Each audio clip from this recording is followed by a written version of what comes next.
Hello, welcome to AK Biology. Today I will teach you about the cell cycle. So first of all we have to know about the cell.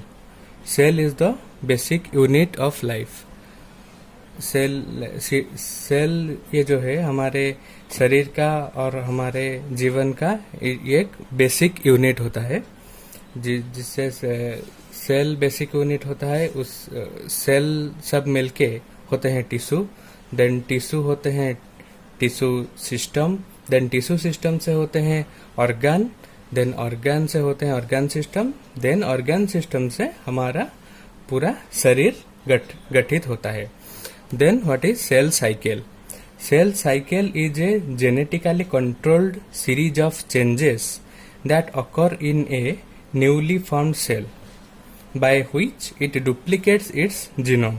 ये अपने genome को duplicate करता है and then synthesizes other constituents and undergoes growth and divide to form two daughter cells. ये जो cell cycle होता है इसमें सेल अपने जीनोम को डुप्लीकेट करता है और ग्रोथ, सेल का ग्रोथ होता है और ये डिवाइड होके टू डॉटर सेल्स में कन्वर्ट होता है. All these events occur in a coordinated manner and are under genetic control. ये जो सेल साइकिल के इवेंट्स होते हैं ये सब जेनेटिकली कंट्रोल्ड होता है. Various phases of cell cycle are controlled by proteins, that is cyclins and cyclin dependent protein kinase CDKs. ये जो सेल साइकिल के फेजेस होते हैं ये सब कंट्रोल होता है किस प्रोटीन से? साइक्लिन प्रोटीन से और साइक्लिन डिपेंडेंट प्रोटीन काइनेज से. The transition from G1 to S phase and from G2 to M is carried by this cyclin dependent protein kinase. Actually, there are two regulatory mechanisms called checkpoints which take decision about the cell division. ये जो cell division होते हैं ये इसका जो decision होता है cell कहाँ से कहाँ तक जाएगा ये सब रेगुलेटरी मैकेनिज्म जो चेक पॉइंट्स होता है ये डिसाइड करता है. First check point called G1 cyclin lies between the G1 and S phase. G1 cyclin ये जो G1 एंड S फेज के बिटवीन होता है. In G1 cyclin dependent protein kinase becomes active by G1 cyclin and ATP. It causes transition of G1 to S phase. ये जो G1 phase में cyclin dependent kinase जो है वो active हो जाता है G1 साइक्लिन के मदद से और ATP के मदद से. ये जो G1 to S फेज का ट्रांजिशन होता है इसको करता है ये जो साइक्लिन डिपेंडेंट काइनेज है. Second check point lies between G2 and M phase. G2 M phase के मध्य सेकेंड चेक पॉइंट होता है. It is called mitotic cyclin. ये इसको कहते हैं mitotic cyclin. On being activated it causes transition from G2 to M phase. G2 to M phase का transition mitotic cyclin करता है. At the end of M phase के end में mitotic cyclin is degraded and the cell enters G1 again. ये जो M phase के end में mitotic cyclin degrade हो जाता है और सेल फिर से G1 फेज के अंदर प्रवेश करता है. In the embryo, meristems and other generative regions the cells undergo repeated divisions. The time interval between two cell cycle is called generation time. Generation time क्या होता है? टू सेल साइकिल के भीतर जो इंटरवल होता है ये होता है generation time. Generation time varies from a few minutes to a few days depending upon the type of cell and its environmental conditions. Generation time few minutes हो सकता है, फ्यू डेज हो सकता है, ये सब डिपेंड करता है the type of cell and its environmental conditions के.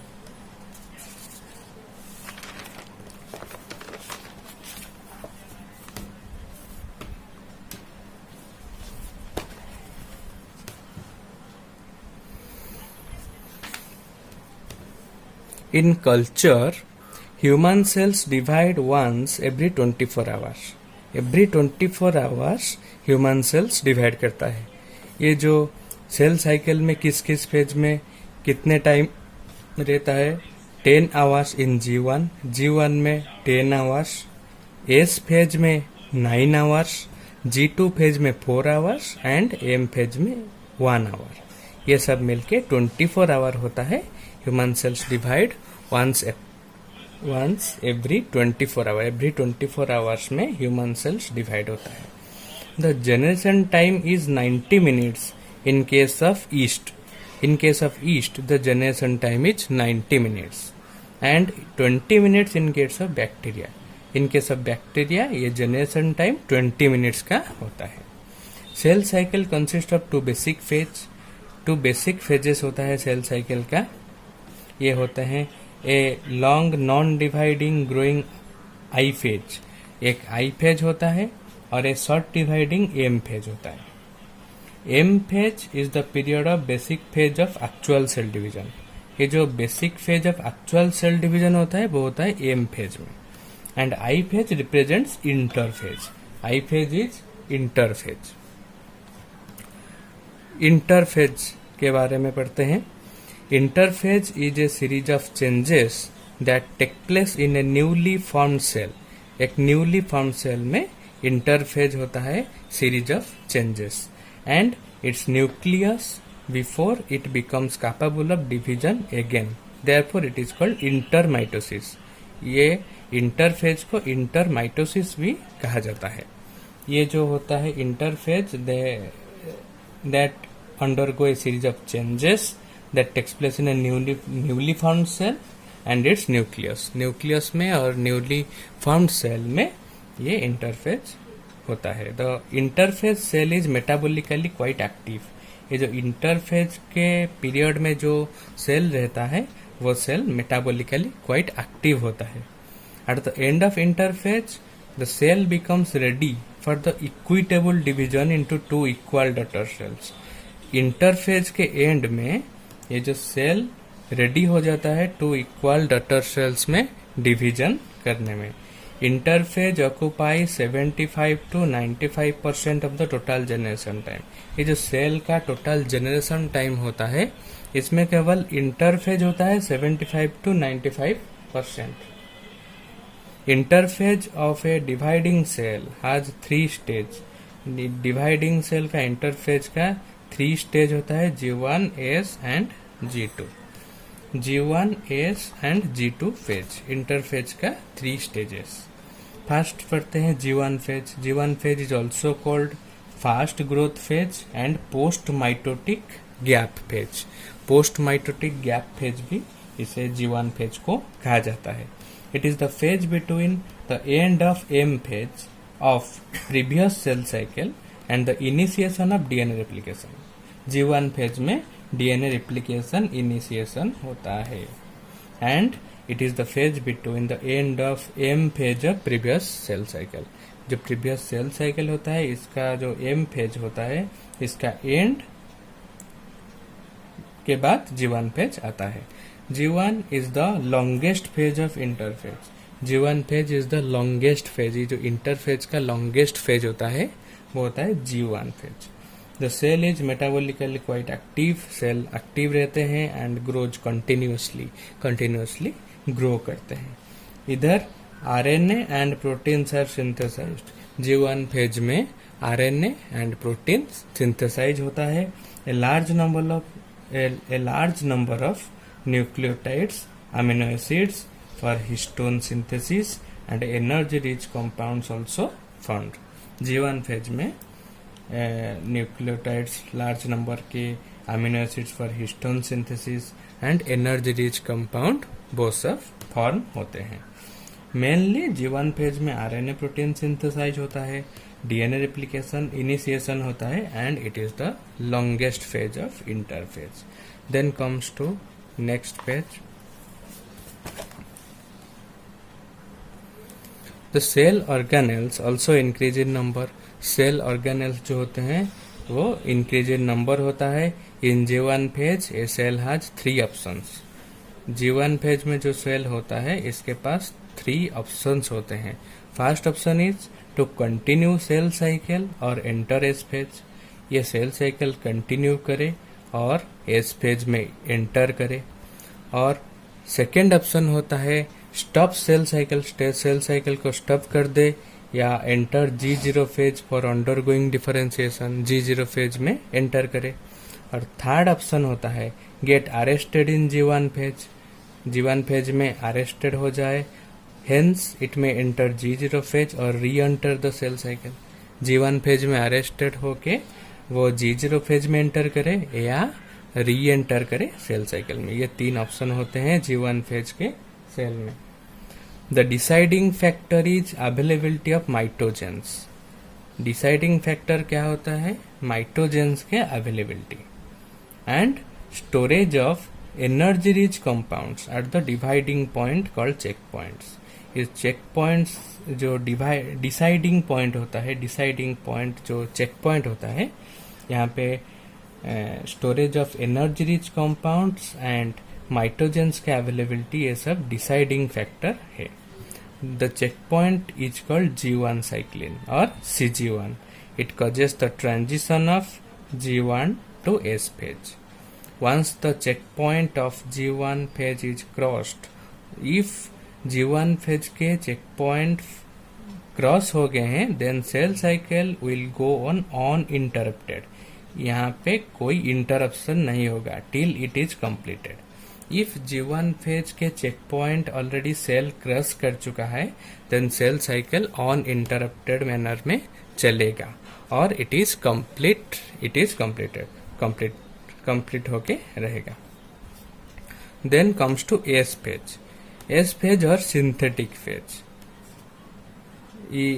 S phase को सिंथेटिक फेज भी कहा जाता है। Here chromosomes replicate, chromosomes replication होता है, DNA content doubles. Here DNA content भी डबल होता है, 1C to 2C for haploid cells and 2C to 4C for diploid sales. Along with replication of DNA, new chromatin fibers are formed. Here new chromatin fibers are also formed S phase में, which remain attached in pairs. ये सब pairs में attach होके रहते हैं and the number of chromosome does not increase. Here number of chromosome increase नहीं होता है, only new chromatin fibers form होता है। आज chromatin fibers are elongated chromosomes, each chromosome comes to have 2 chromatin threads. आज क्रोमाटिन फाइबर्स क्या होते हैं? These are the elongated chromosomes, each chromosome comes to have 2 chromatin threads और sister chromatids which remain attached a common point called centromere. Centromere एक common point होता है जहां sister chromatids attach होके रहते हैं। Sub units of kinetochores are synthesize. Kinetochores के sub unit यहाँ पे सिंथेसाइज होते हैं। It is also called as synthetic phase, हमने कहा था। यहाँ synthesis of sub units of kinetochores occurs. Centrosome also begins to divide in centriole containing cells to form 2 centrosomes or centriole pairs. Here centrosome also begins to divide. Centriole के जो centrosome होते हैं here begins to divide. Then comes to G2 phase. G2 phase is also called as second growth phase and pre-mitotic gap phase. In G2 phase, synthesis of DNA stops. Here, synthesis of DNA stops in G2 phase. However, the formation of RNAs and protein continue. Formation of RNA and protein continue होता है, but synthesis of DNA stop होता है. They are required for multiplication of cell organelles, spindle formation and cell growth. ये जो formation of RNA और protein continue होता है, they are required for multiplication of cell organelle, spindle formation, cell growth में मदद करता है। It prepares the cell to undergo division. ये G2 फेज में ये जो सेल होता है, इट प्रिपेयर्स द सेल, ये जो फेज होता है, it prepares the cell to undergo division. Second check point is called mitotic cyclin. Second check point होता है mitotic cyclin that lies between G2 and M phase and causes the transition from G2 to M phase. G2 to M phase transition कौन करता है? ये दो second check point है mitotic cyclin जो G2 और M फेज के between रहता है, वो ट्रांजिशन करता है G2 टू M फेज में सेल को। देन माइटोटिक फेज और M phase. M phase is the final phase of cell cycle. Mitotic phase, it is the final phase of cell cycle. It represents the phase of actual division. Cell का जो actual division होता है ये mitotic phase और M phase में होता है। Prior to it, the cell components have undergone duplication. Cell components सब duplicate होता है and this phase consists of karyokinesis. Karyokinesis होता है division of nucleus. And also cytokinesis, that is division of cytoplasm. The phase, it is M phase, that consists of karyokinesis and cytokinesis. Means division of nucleus or division of cytoplasm both होता है ये M phase में. Then G0 phase, that is also called as quiescent stage. G0 phase is the stage when cell cycle is arrested. Cell cycle stop हो जाता है और arrested हो जाता है, ये फेज G0 फेज है और क्विसेंट स्टेज है। It is the stage of inactivation of cell cycle due to non availability of mitogens and energy rich compounds. इस फेज में सेल साइकिल इनएक्टिवेट हो जाता है, किस लिए? Due to non availability of mitogens non availability and energy rich compounds. The cells remain metabolically active, but cells metabolically active रहता है but do not undergo growth और differentiate. Differentiation और growth दोनों नहीं होता है। They remain in quiescent stage. वो cell arrest होके रह जाता है, सेल साइकिल अरेस्टेड हो जाता है और स्टॉप हो जाता है इन G0 फेज और क्विसेंट स्टेज में। ये सेल साइकिल के फिगर है, यहाँ पे ये है G1 फेज, ये है S फेज, ये G2 फेज, ये है M फेज। ये M फेज के सब फेज होते हैं, prophase, metaphase, anaphase, telophase and cytokinesis. यहाँ पे होता है G0 फेज, यहाँ पे सेल साइकिल स्टॉप हो जाता है और सेल साइकिल अरेस्टेड हो जाता है। That's all about the cell cycle.